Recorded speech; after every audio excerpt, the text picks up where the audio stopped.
Hello. So it looks like it is working now.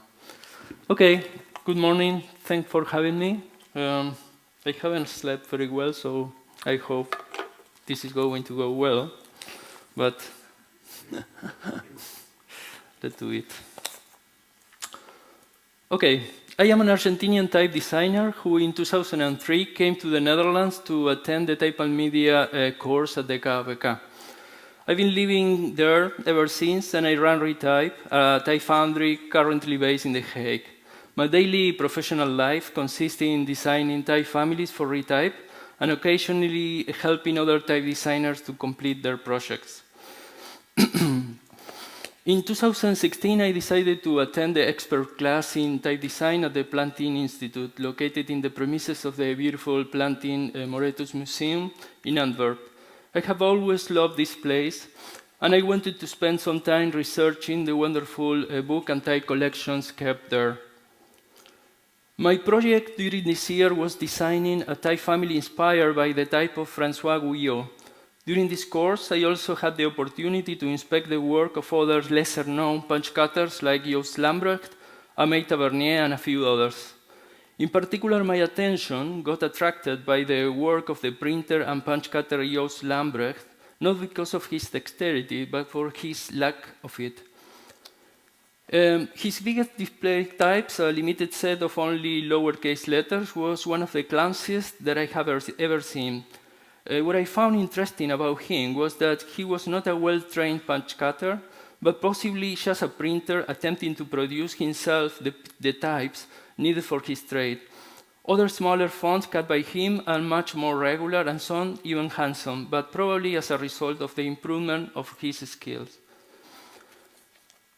We are usually presented with the work of the best masters in the cutting of punches: Jenson, Griffo, Garamond, Gragnon, van der Kier, Fleischmann, among others. This is Fleischmann, text number 2, I think.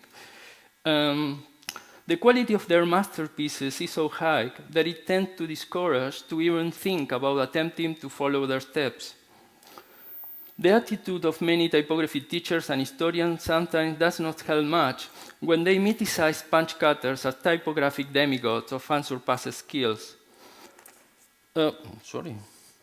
But looking at the misstep of Lambrecht made me think that I could also attempt to cut a few punches. Of course, I would not become a master of this arcane art, but at least I was sure I was going to learn quite a bit in the process. So, a lot of people ask me why I am interested in an obsolete type technology. In their view, I should be more focused on the digital world. To give some answers, I wrote down my reasons, and here are some of them. I want to know it all. I've been practicing digital graphic and type design for about 20 years, but there are still many things that I don't know about metal typography. As I love my profession, I aim to learn as much as I can about it, and punch cutting is one of the finest points in typography. I want to have my own opinion.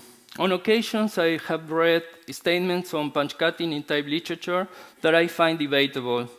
I don't want to just repeat other people's arguments. Learning to cut punches is giving me an insight into important typographic issues and helping me to have my own opinion. I see type design as a craft. Some people see typography just as a vessel for information. For them, a type designer is similar to a technician, and typefaces should be as invisible as possible. For their only purpose is to convey information. But I am among the people who think typography and type design are also crafts that recreate styles and forms. Punches are beautiful man-made objects, and as such, they can be the subject of aesthetic enjoyment and debate. And I have a deep appreciation for the pre-Raphaelite movement and its views that crafts are of an artistic nature, and as such, they offer a good antidote against the many ails of the modern and sometimes alienating life.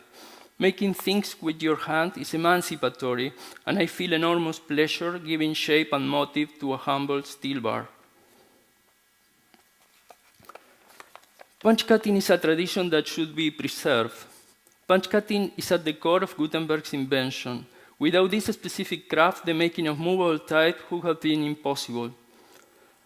At the moment, there are only 3 professional punch cutters alive: Christian Papou, Nelly Gabel, and Giuseppe Bracchino, and 4 serious practitioners: Stan Nelson, Fred Myers, Annie Bossel, Richard Arling. Sorry if I am forgetting someone, but I don't think I am. The tradition and its related techniques are about to die, and I think we shouldn't let this happen. When a craft dies, it's a bit like when a language dies. The culture associated to it and most of its concepts vanish, impoverishing us.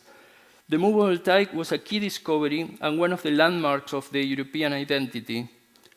In the same way, the Japanese still keep sword making alive because it is an important symbol of their identity. We should cherish punch cutting as a noble European tradition and as a symbol of our cultural achievements.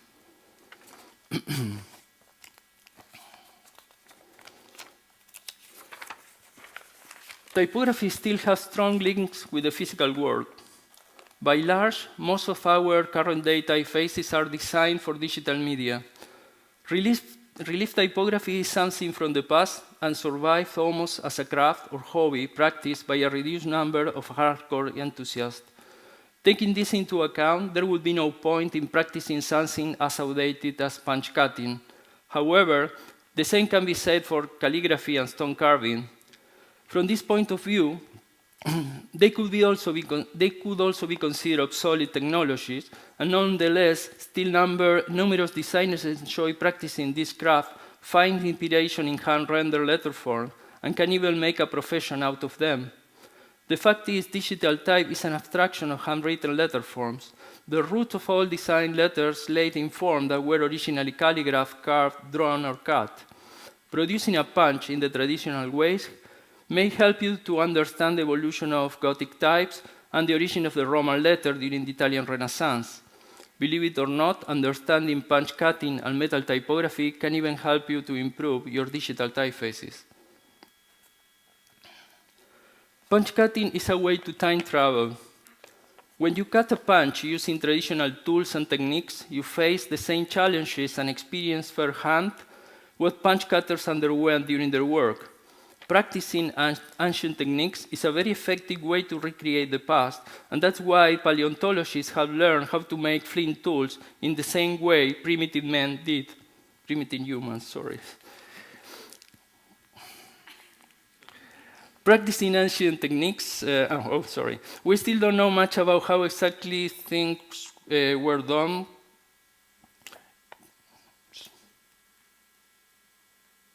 There is one missing, I think, okay.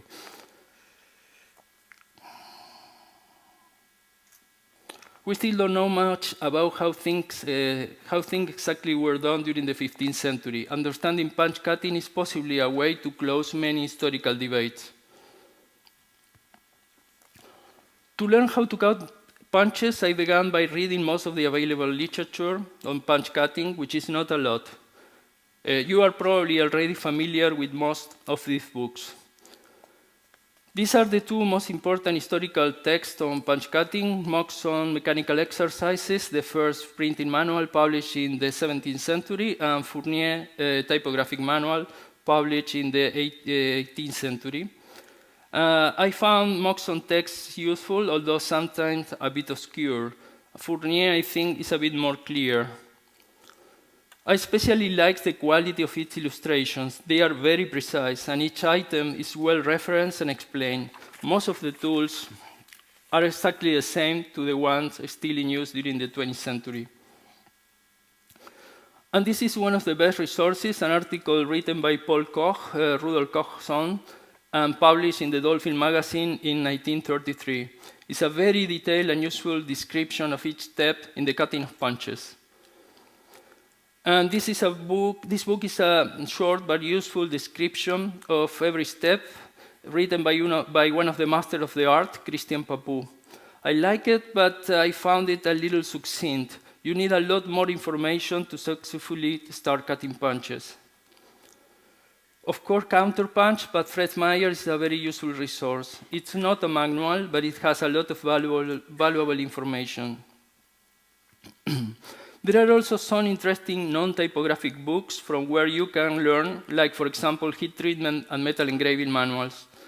Besides of reading everything that was available to me about punch cutting, I also sent questions, probably too many, to the few people with experience cutting punches. I want then especially thank to Matthew Carter, Stan Nelson, Nelly Gable, Fred Meyers, and everyone who at some point had advice and knowledge to share with me. The following step was to get all the necessary tools, which are many and sometimes not so easy to purchase. The following are some of them. These are gravers, the tools used to dig into steel.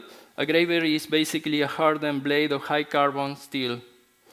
And then you need files, many of them, ranging from quite large ones, not in the picture, to tiny needle and escapement files of different profiles, sizes, and grains.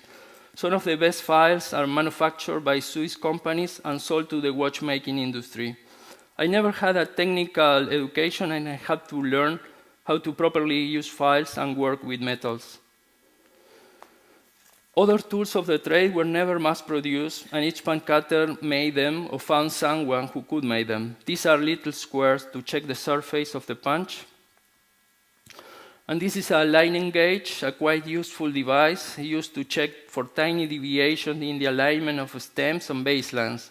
It can be used either with punches or types. And this is a phaser or phasing tool, and it is used for keeping the punch perfectly perpendicular while it is being planed or polished on a sharpening stone. I have to ask a machinist to make me one. There are different versions of this device, and I chose to reproduce one very similar to the one that it was used at Enschede Foundry. The hand mold, or typographer mold, is the most important instrument behind the invention of movable types. It's necessary if you want to cast types with it. They are not manufactured anymore, so if we want one, you will need to ask a machinist to make it. I found a technical school in Leiden that made a few mold replicas in the 90s, and now they are producing more molds on demand and other tools that I need. An important part of my punch cutting project was to make some of these tools available to anyone who is interested. So as time allows, I am making technical drawings of them so they can be manufactured more easily in different parts of the world in the future.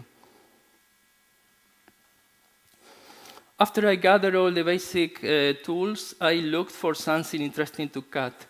Last year, my wife, Paula Mastrangelo, was researching the work of Tavernier and found that in the set of Ascendonica matrices kept in the Plantin-Moretus, several letters were missing, a capital T among them.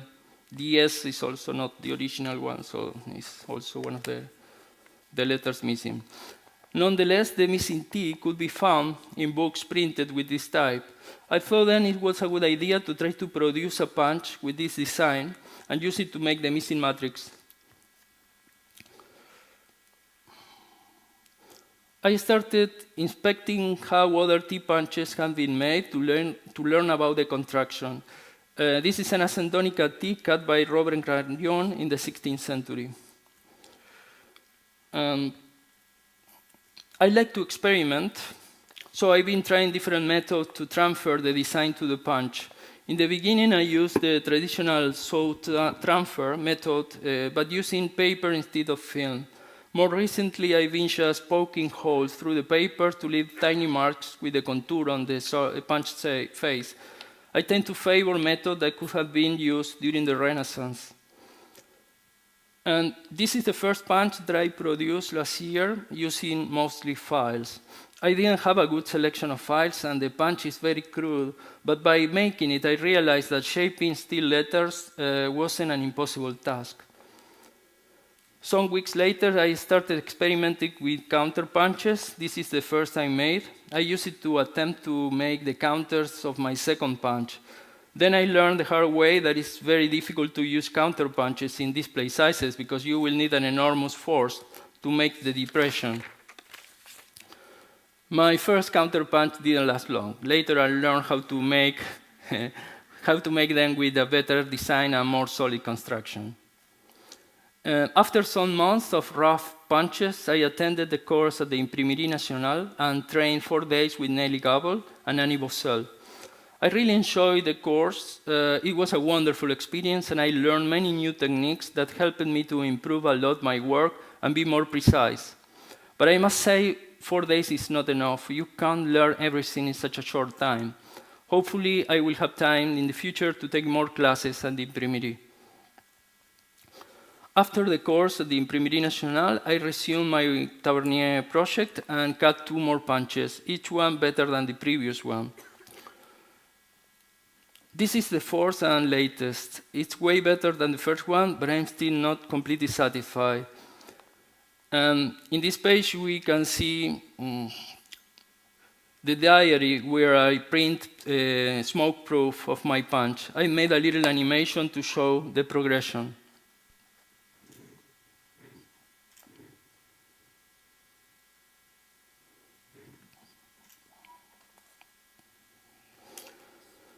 And this is a comparison between the text printed in books and my version at the bottom right.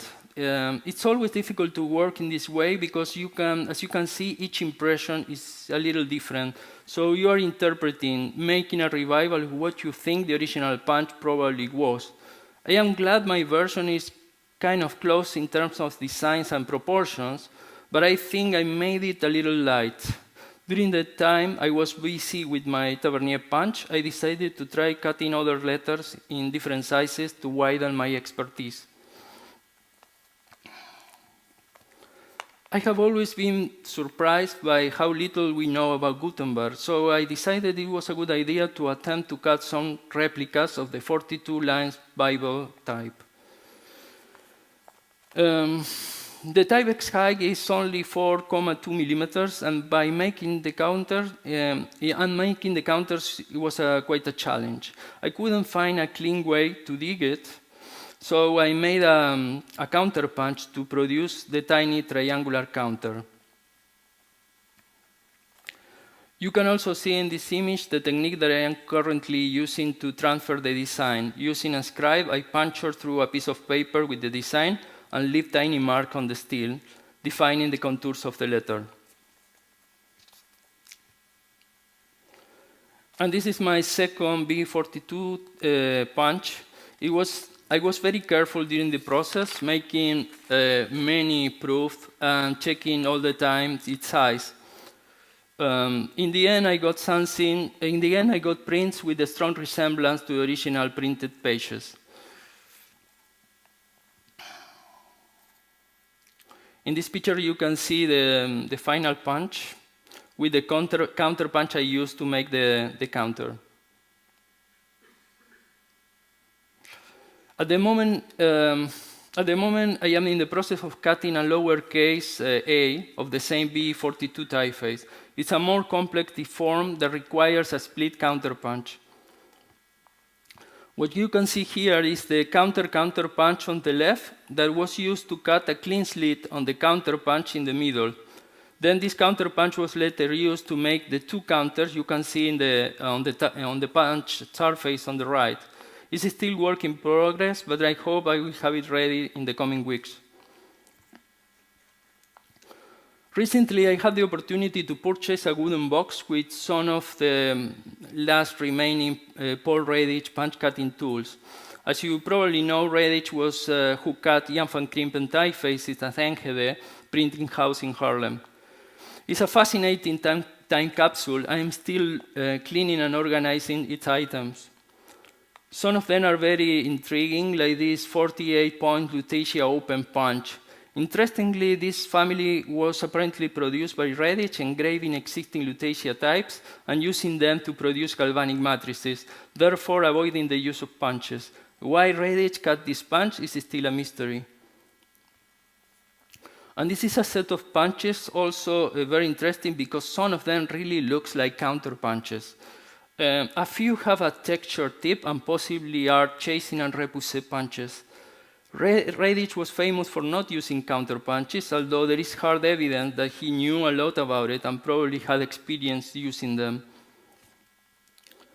And this is the last image in my presentation, and in it we see Henk Drost, who learned punch cutting from Paul Redditch. The other person in the picture is Bram de Does. Henk Drost died without training anyone, and with him, a decade of experience and an entire school of punch cutting vanished. I find this very saddening, but it's still possible to avoid the same fate for the last remaining punch cutters. So if you are interested in the subject, go and learn how to cut a punch.